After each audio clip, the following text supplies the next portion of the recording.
Bonjour et bienvenue à cette capsule Baratanga. Cette semaine, comment développer la vitesse et l'endurance.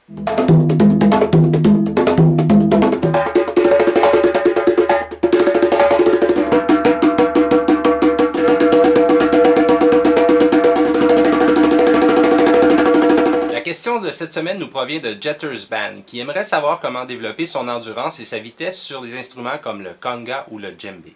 Lorsque l'on parle de l'endurance avec les instruments de percussion, on fait référence à la résistance à la fatigue.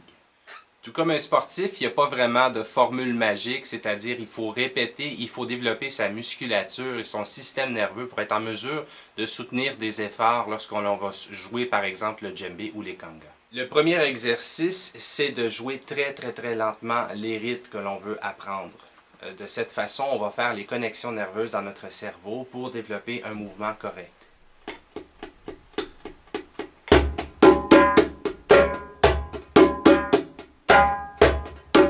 Si votre mouvement est correct, vous allez ainsi économiser de l'énergie et être en mesure de jouer plus longtemps. Pour le deuxième exercice, je vous invite à vous procurer un journal de bord dans lequel vous allez inscrire la date, la durée et la vitesse de votre exercice.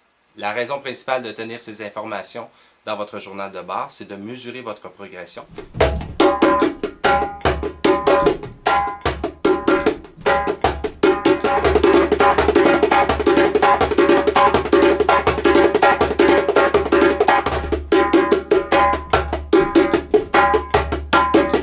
Vous ne pourrez jamais aller plus rapidement que votre main la plus lente. C'est pour cela que je vous invite pour le prochain exercice à utiliser, si possible, 3 tambours. Vous pouvez également le faire sur un, mais c'est de travailler les deux mains en alternance, de commencer les rythmes par la gauche et commencer par la droite, de faire le même nombre d'accents de la droite, le même nombre d'accents de la gauche dans votre rythme, et ainsi vous allez développer de façon symétrique votre musculature.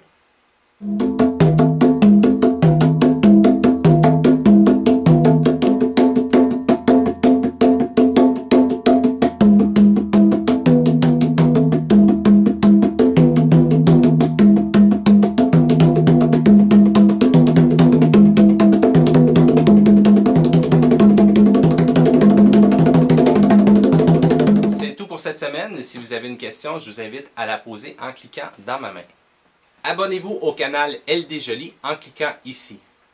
Si vous désirez revoir la capsule de la semaine dernière sur les surdos brésiliens, cliquez sur cette vidéo et vous allez y aller directement. Je vous remercie beaucoup et à la semaine prochaine.